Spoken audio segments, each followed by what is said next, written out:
Vous comprenez? Alors, mais pourquoi les dirigeants français ne veulent pas que le Burkina Faso préside à cette commission?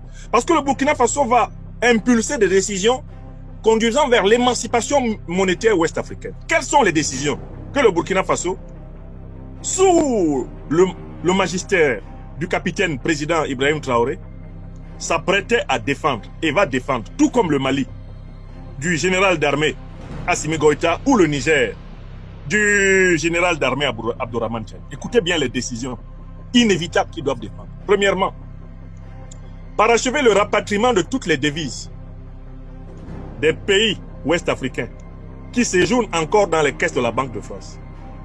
Rapatriement de ces devises à la Banque centrale africaine. 1. 2. Évaluer les réserves d'or qui ont été transférées au Trésor français pendant toute la période néocoloniale, datant de la période de la création du CFA jusqu'en 2025, et demander à la France de les rendre. Ça, c'est une deuxième décision qu'on ne veut pas voir entendre un pays évoquer. Troisième décision, exiger immédiatement de tous les pays qu'ils acceptent d'aller à une monnaie indépendante africaine, ou alors que le principe de l'unité monétaire soit aboli. Voilà les trois décisions. Voilà les trois décisions qui sont combattues, mais qui sont pourtant soutenues par le Burkina Faso, par le Mali et le Niger. Il y a une quatrième décision qui est combattue. Exiger que désormais, l'UEMOA et la Banque centrale ouest-africaine fassent davantage crédit aux Africains, aux entreprises africaines, aux particuliers africains, qu'aux multinationales françaises, aux multinationales occidentales, aux multinationales moyen-orientales. Exiger que désormais une politique de patriotisme économique soit observée de Dakar, eh bien, jusqu'à Cotonou. Voilà la politique dont l'Alliance des États du Sahel est porteuse. Et c'est à cause de cette politique que la tutelle de la monnaie, le propriétaire de la monnaie, la France, s'oppose à la montée en puissance dans l'organisation monétaire, eh bien, du Burkina Faso, du Mali et du Niger. Est-ce que c'est clair pour vous tous? Bon, si c'est maintenant clair, maintenant, quelles sont les conséquences de ce refus? Mais les conséquences au niveau de l'UEMOA sont strictement comparables aux conséquences qui ont eu lieu au niveau de la CEDEAO. Ce qui a tué Makloklo est exactement ce qui a tué Maklakla. La CEDEAO est tombée en ruine quand elle n'a pas respecté ses propres textes.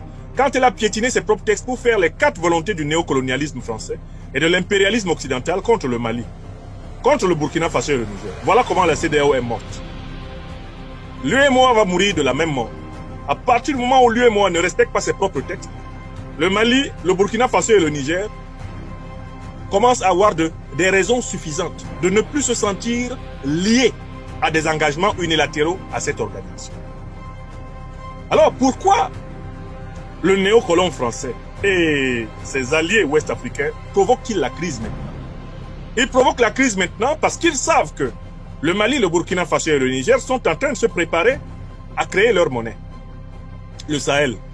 Et pour ne pas laisser au Mali, au Burkina Faso et au Niger le temps de peaufiner, de parachever les préparatifs de la naissance de leur monnaie, eh bien le néocolon français et ses agents, dont Ouattara Draman est le principal, a décidé de provoquer la crise un peu plus tôt pour mettre en difficulté le processus de naissance harmonieuse de la monnaie commune Sahel, maintenant que l'AES est déjà doté de sa banque d'investissement.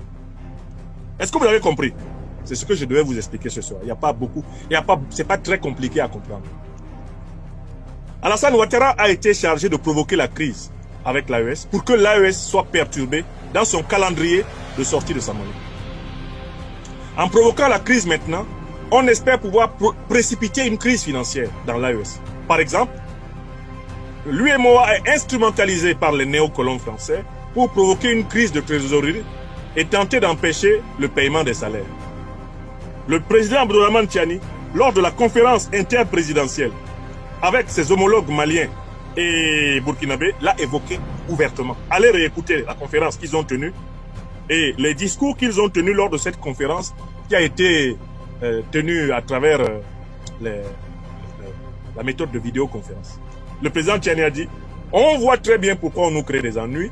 C'est parce qu'on voudrait nous mettre en défaut de paiement.